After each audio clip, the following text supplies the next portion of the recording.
logika pemerintah sekarang bukan menganggap swasta itu sebagai bagian dari pesaing, tetapi swasta itu adalah partner bagi pemerintah. Nggak bisa kebijakan itu menyingkirkan swasta.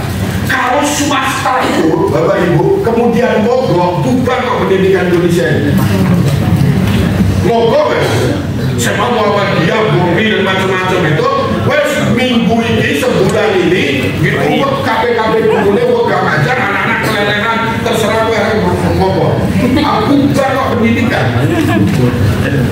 Karena nggak mungkin. Nah, oleh karena itu, memang pendidikan bermutu untuk semua itu juga harus memperhatikan swasta. Apapun konsep SPM ya harus begitu. Saya termasuk orang yang gitu ya, Pak Wapres kan mengatakan zonasi dihapus. Sebagian orang setuju zonasi itu dihapus. Kembalikan aja kayak dengan dulu bertaruh nilai, gitu kan? Saya termasuk yang tidak setuju. Ketika apa? Kenapa? Karena dengan cara zonasi itulah masyarakat yang tidak mampu bisa mengakses sekolah negeri. Di kita ini sekolah negeri itu diuntungkan secara politik oleh negara saat ini. Kalau nggak zonasi nggak mungkin anak pinggir kali bisa bersekolah di SMA Negeri 1 Jogja, nggak mungkin. Ya salahnya anak miskin orang pintar jadi iso akses ke SMA 1, itu kan nggak bisa. Gimana caranya dia mau pintar? Nggak punya fasilitas. Anak yang kaya gitu, dia bisa les. Murid saya itu les di bukan yang lebih tinggi, intens. Berapa juta ya? 16 juta masuk seminggu 3 kali 4 kali itu GO itu berapa juta?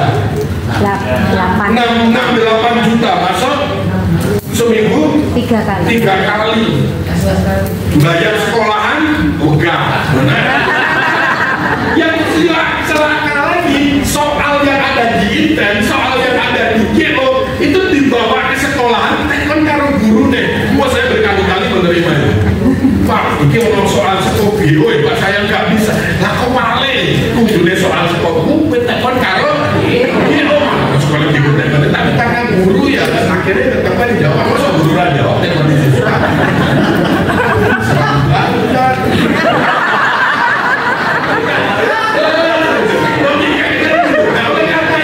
Saya bilang ke mana namanya ke Beskap ya, Badan Penelitian Kajian. Saya tanya, sekarang dilihat ya, orang yang menginginkan zonasi itu dihapus, lihat tingkat ekonominya. Kok saya menduga itu pasti tingkat ekonomi menengah ke atas. Karena dia bisa bertarung, dia bisa menggunakan les, musrah cukup yang intens, nggak cukup yang DO, nggak cukup di tempat lagi, bisa juga ambil les privat di rumah. Jadi gimana kalau yang miskin? Gak mungkin, kan tapi ada afirmasi gitu. Tidak semua bisa mengakses afirmasi. Bagi yang tengah-tengah gitu, ya kaya ya ora, ya miskin banget ya enggak, sulit mendapatkan surat keterangan KMS itu satu-satunya cara mereka ya zona itu.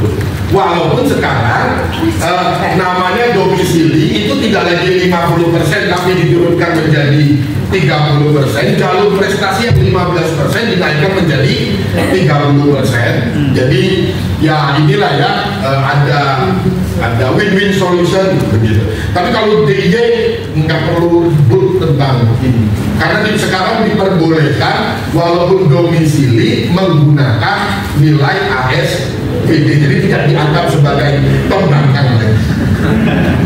Ya mungkin karena ada staf khususnya. Saya mempresentasikan termasuk ini Bapak Ibu. Sekarang tapi mereka jadi kepala sekolah, guru tidak lagi di PN, bukan kinerja itu yang tidak 6 bulan sekali loh. Sekarang setahun cukup sekali saja. Rumah pendidikan, Pak. Ya sekarang rumah pendidikan. Itu awalnya masih mau dipertahankan. Nah, Bu Nunu, Prof Nunu kan Dirjen GPK dan Pelatihan Guru menjelaskan itu.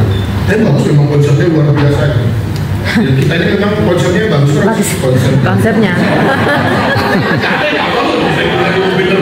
Konsepnya dan aplikasinya bagus. Saya ditanya oleh Pak Menteri Mas Arief di mana menurut Mas Arief yang guru untuk lihat kinerja ini.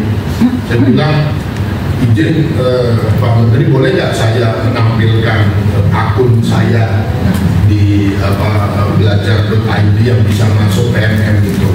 Apa sebenarnya ini dilakukan oleh Bapak Ibu guru di sekolahan? Silakan, saya buka, karena saya kan guru jadi punya akun, bisa akun. Nah, saat itu kan bulan November, saat-saatnya saya mengupload dokumen gitu, termasuk sertifikat pengembangan diri itu yang poinnya 32 gitu, minimal 32 gitu. Kebetulan sedang saat itu dan saya masih kurang saat itu. Saya bilang ini yang dilakukan oleh Bapak Ibu guru. Tadi Prof Nunu mengatakan banyak guru-guru yang ikut webinar dan seterusnya. Saya bilang itu hati-hati Bu, data itu memang benar, yang ikut webinar itu banyak, tapi kualitas webinar yang diikuti oleh guru itu hati-hati. Guru itu, saya bilang Pak Menteri, Bapak Ibu guru itu kerjanya sudah banyak, jadi kalau ikut webinar itu nanti 10 menit awal kamera mesti dibuka. 10 menit awal, setelah itu kameranya Pak Teddy, lalu kemudian bukan di daster, relate. Lalu ditinggallah satu guru yang selalu ikut dari awal sampai akhir. Apa fungsinya? Bukan presensi. Saya presensi untuk apa? Karena sertifikat itu berdasarkan presensi kan? Itu dilakukan oleh guru-guru kita. Kenapa begitu? Karena sistemnya mengendaki itu. Jadi kata teman saya ini katanya, jangan dikira kamu ini tidak bisa mengakali setiap peraturan. Selalu percaya dengan kepala sekolah guru-guru itu. Ini kata teman saya. Ketika saya mau ke Jakarta dia bilang, Pak Arief, kemarin kan guru, tapi ingat ya, jangan dikira Jakarta itu lebih pintar dari kami di daerah. Setiap kebijakan Jakarta pasti bisa ada celah bagi kami.